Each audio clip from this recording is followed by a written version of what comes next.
Assalamu alaikum. We shall continue with the discussion that we started earlier, talking about the definition of Muslim scholars and the way they have interpreted religion. This particular episode will focus on the attitude of people in general who sanctify the personalities of religious scholars to the extent that they do not want to see what was actually said by Prophet peace be upon him, or what was the order of Quran, or in what way Quran explained certain things.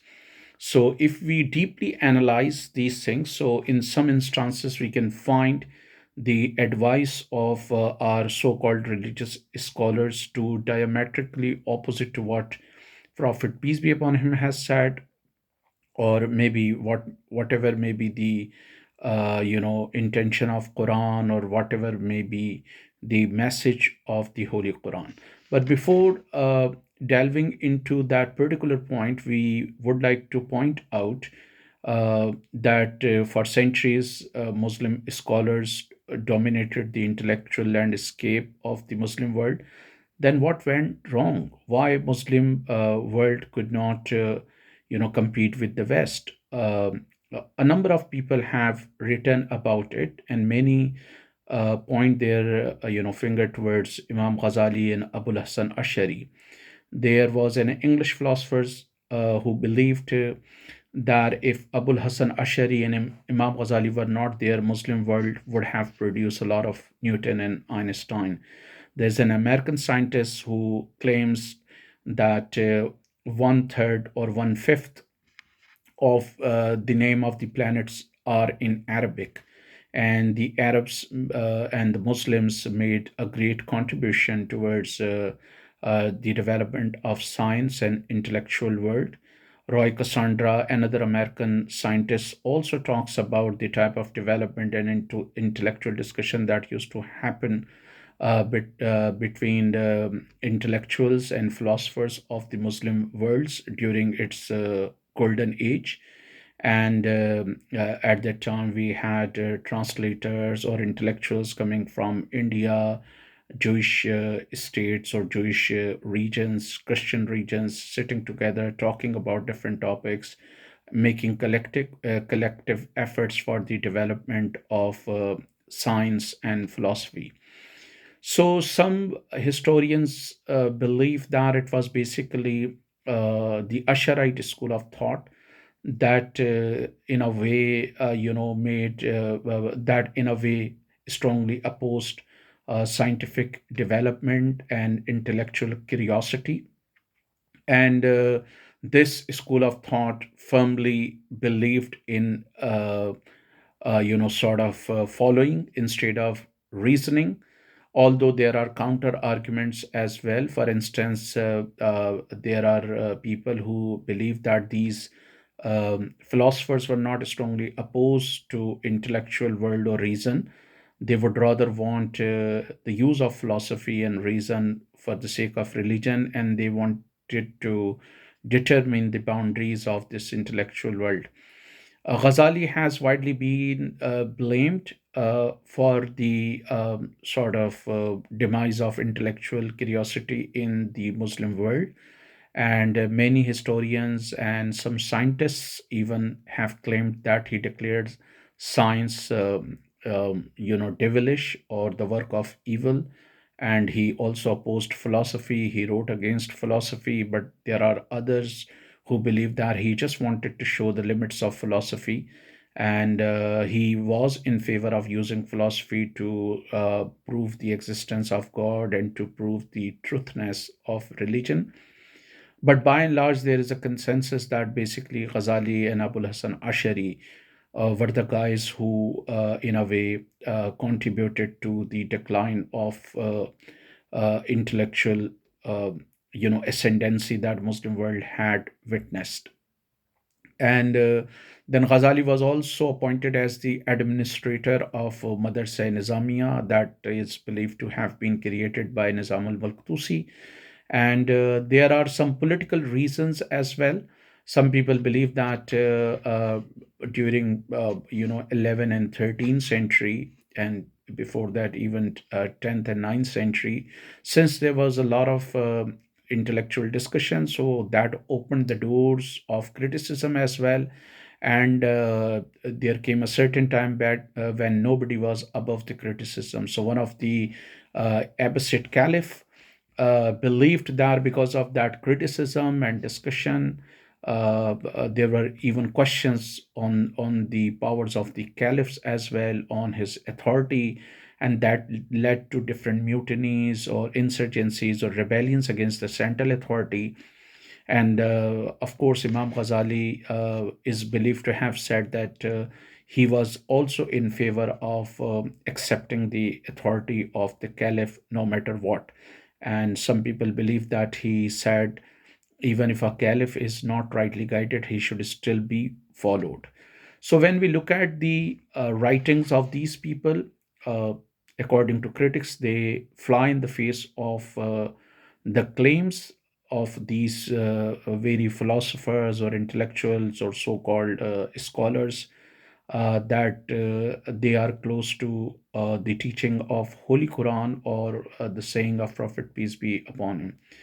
For instance, it is asserted that Imam Ghazali believed that a ruler should be a man, he should be from Quraysh as well. He should be pious, but he should be from Quraysh as well. So people raise question that Muhammad, peace be upon him, has said that even if a slave is ruling over you, or any person who may not be like a black person who did not have a lot of uh, respect prior to Islam, and most a number of them were slaves. If they rule over you in a just way, then you are supposed to follow them. So the important condition, the critics would argue, that Muhammad peace be upon him has set down is uh, is justice, right? Just rulers should be followed. In the same way, Hazrat Ali has said that the government of infidelity or infidels could be accepted, but the government of tyranny will not be accepted. It means that it's the justice, it's fairness that should be the main principle. In the same way, uh, Imam Ghazali and so many others believe that a woman cannot be a ruler. But there are critics who believe that the most important thing for a person to be a ruler is piousness. And nowhere did the Quran say that piousness is the monopoly of just man, and that a woman cannot be pious. So if a woman can be pious, if she can be if she can be a good person, if she can be pious, why can't she rule? And then to substantiate their argument, the so-called scholars say that no prophet has ever been a woman. God did not send any woman as a prophet. And once Wali Khan, Awami National Party leader, said that he was also given this argument. So he asked the mullah if there has been a prophet without a woman, except perhaps Christ. Most of the prophets were born, and they were looked after and they were brought up by their mothers. So that is one of the arguments as well. And for a very long time, it was completely unimaginable to believe or to even think uh, that a woman could be ruler. But we have seen Islamic states where women rose to the position of powers in Bangladesh, in Pakistan, and some other Muslim countries as well. If they did not make it to the seat of prime minister, but they did manage to capture some senior seats. In the same way, Shah Waliullah said that we should be proud of our Arabic culture and Arabic language. And he believes that because of that, we can get proximity of Muhammad, peace be upon him, or this is something that can show a sense of association of ours with that of Prophet, peace be upon him. But there are critics who believe that Muhammad, peace be upon him, clearly said in his last sermon that no Arab is superior to a non Arab. So it means that it's not language, it's not culture, but the piousness of man, the good deeds of a person who will make him superior or who will make him greater in the eyes of God. But if we say that Shah Waliullah was wrong, people are going to just be furious, and they are not going to listen that what Muhammad, peace be upon him, said. For a moment, if we accept the argument of Shah Waliullah that Arabic is the language of the Holy Quran, Arabic was the language spoken by Prophet, peace be upon him. But there are critics who might argue that Arabic was the language in which Hinda would hurl curses at Prophet, peace be upon him. Arabic was the language in which Umayyah bin Khalf and Suhail bin Amr would compose poetry against Prophet. Arabic was the language in which Abu Jahl used to hurl slurs and insult at Prophet, peace be upon him. So it's not the matter of language, because everybody would speak Arabic in that society. Basically, if something that can develop a sense of association with Prophet, peace be upon him, that should be the character of Muslim. For instance, if you pardon your bitter enemy, like Prophet, peace be upon him, did in case of Abu Sufyan, Umayyah bin Khalf, Suhail bin Amr, Handa, and Veshi, then this is something they believe that would show that you are a real follower of Prophet, peace be upon him, or you have respect and honor for him. In the same way, if you stand up in honor of your own daughter in patriarchal societies where women are not respected at all, and where they are just considered a commodity who could be used in any way. So that is something which will show a sort of proximity between you and Prophet, peace be upon him, and which would reflect your association or deep sense of appreciation or respect for Prophet, peace be upon him. In the same way, like as God has also said that uh, it may be your right, or it is your right to take revenge, but if you pardon someone, then you will be greater in the eyes of God. So Prophet, peace be upon him, uh, set examples himself. He pardoned his bitter enemies, those who would hurl abuses or at him, he pardoned them. Those who would hurl curses at him, he pardoned them as well. So people on the other hand would say that basically it is your character which will indicate your sense of association with Prophet, peace be upon him. So these are just a few example. In the same way, when it comes to jihad, you will find so many scholars uh, romanticizing invaders like Muhammad bin Qasim, Mahmud Ghaznavi, and other people. And but if you look at the Holy Quran, as Maulana Maududi has also pointed out in Al Jihad fil Islam, that the first verse of the Holy Quran, uh, that or rather one of the verses of the Holy Quran, that says, an oppression has gone beyond its limits, so you should fight those who are fighting you. So it is talking about the persecution that Muhammad, peace be upon him, faced when he started his preaching. He did not simply pull out his sword and started saying that everybody should convert to Islam. He was rather exercising his right to free speech. He was openly preaching his ideas. He was inviting people to ponder over those ideas. He did not force anyone, as Quran has also said, like Rafi, there's no force in religion. So he did not do that, but he was persecuted.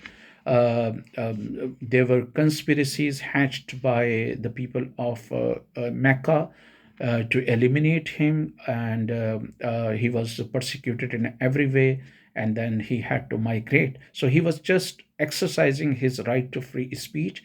But when he was persecuted, and even in Medina, there were reports that he could be targeted there, or he could be attacked there, or Muslim could be attacked there. So Muslim in reality fought a defensive war. So critics might argue that under the light of these verses, no invaders should be romanticized, be that Mahmud Ghaznavi or Muhammad bin Qasim. And in case of Muhammad bin Qasim, it's very clear that that attack did not have anything to do with serving the religion. It was rather to advance the imperialist interest, and they were monetary consideration. As far as Mahmud Ghaznavi is concerned, it is claimed that he not only demolished some temples, but he also demolished some mosques. He killed a number of Hindus. Some estimates go up to 50,000. There is no justification for this, even in Islamic history. For instance, when Hazrat Umar conquered Jerusalem, and Sophronius, who was the in charge of that particular area, he was waiting for the conqueror or the caliph, and he noticed that somebody is coming on camel, and the rein of camel is in the hand of a man who is not well dressed. And he asked the man who was handling camel as to who is your caliph, and the man replied, I'm the caliph. Hazrat Umar was uh, handling the camel, and then he asked that if you are the caliph, then why were you not riding on the on why were you not riding the camel? He said that we take turns. With my servant I take turns. And then Sophronius asked, what will you do? And Hazrat Umar made it very clear that we are not going to burn anything, we are not going to loot, we are not going to rob anyone, we are not going to desecrate any religion, we are not going to harm any worshipping place. And then Sophronius asked him to say a prayer in a church, and Hazrat Umar refused. He said that if I start saying my prayer in the church, then tomorrow Muslim might convert it into a mosque. So let's go to a neutral place. Let's go to an vacant or empty place.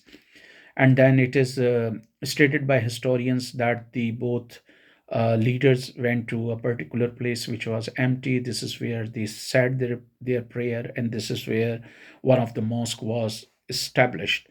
And it is also said about Hazrat Umar that the government provided money in some cases. If churches or worshipping places were damaged, they were repaired with state money. So there are even examples in it. In the same way, there are a number of other issues where you can see a particular definition or a particular interpretation or a particular command that has been given by Quran and the Prophet, peace be upon him, but the mullah or so-called scholars have said diametrically opposite to what has been said by holy personalities. We shall continue with this, with that, and this is part one of religious scholars and interpretation of religion. We will come up with part two as well.